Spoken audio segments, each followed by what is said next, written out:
ہم کریں گے ہر مظلوم کی حمایت۔ السلام علیکم، میں ہوں حورین فاطمہ اور آپ دیکھ رہے ہیں حمایتی نیوز HD چینل۔ نظر ڈالتے ہیں آج کی اہم خبروں پر۔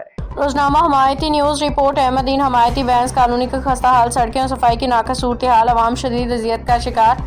کراچی ضلع ملیر کے علاقے بینس کالونی میں سڑکوں کی خستہ حالی، گندگی اور سیوریج کے مسائل نے عوام کی زندگی اجیرن بنا دی ہے۔ علاقہ مکینوں کا کہنا ہے کہ بینس کالونی روڈ نمبر 0 سے لے کے روڈ نمبر 12 تک سڑکوں اور گلیوں کی حالت انتہائی خراب ہے، جس کے باعث روزمرہ زندگی شدید متاثر ہو رہی ہے۔ مقامی افراد کے مطابق انہوں نے متعدد بار UC چیئرمین جاوید اقبال کاکو کو درخواستیں دی ہیں، فون کالز اور واٹس ایپ پیغامات بھی کیے ہیں، لیکن مسئلے کے حل کے لیے کوئی مؤثر اقدام نہیں اٹھایا گیا۔ علاقہ مکینوں کا کہنا ہے کہ UC چیئرمین کے قریبی ساتھی شعیب مغل شکایات سننے کے باوجود ان پہ کوئی عملی کارروائی نہیں کرتے۔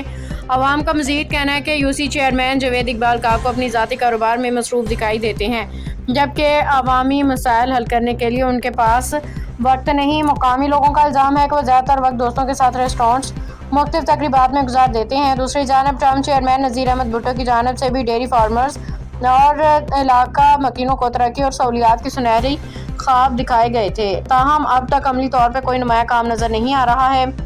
اور علاقہ مکینوں کا کہنا ہے کہ بینس کالونی کا علاقہ اس وقت لاوارث بن چکا ہے، گٹر ابل رہے ہیں، نالیاں بند ہیں اور صفائی کا نظام درم برہم ہے، جس کے باعث مختلف بیماریاں پھیلنے کا خدشہ بڑھ گیا ہے۔ عوام کا کہنا ہے کہ صفائی نہ ہونے کی وجہ سے موذی امراض پھیل رہے ہیں اور لوگ شدید پریشانی کا شکار ہیں۔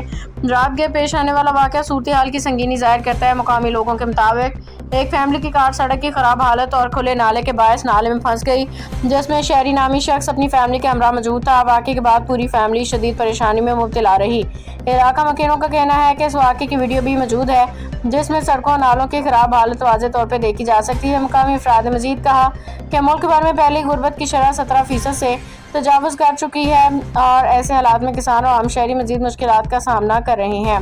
انہوں نے کہا کہ آئندہ انتخابات میں وہ ایسے نمائندوں کو منتخب نہیں کریں گے جو صرف اپنی ذاتی مفادات اور کاروبار تک محدود ہوں۔ علاقہ مکینوں نے حکومت سندھ اور اعلیٰ حکام سے مطالبہ کیا کہ بینس کالونی کے مسائل کا فوری نوٹس لے کے سڑکوں کی مرمت، سیوریج کی بہتری اور صفائی کے نظام کو یقینی بنایا جائے تاکہ عوام کو درپیش مشکلات کا ازالہ ہو سکے۔ باخبر رہیے ہر جگہ ہر وقت، جانیے ملکی اور غیر ملکی حالات و واقعات یقین کے ساتھ۔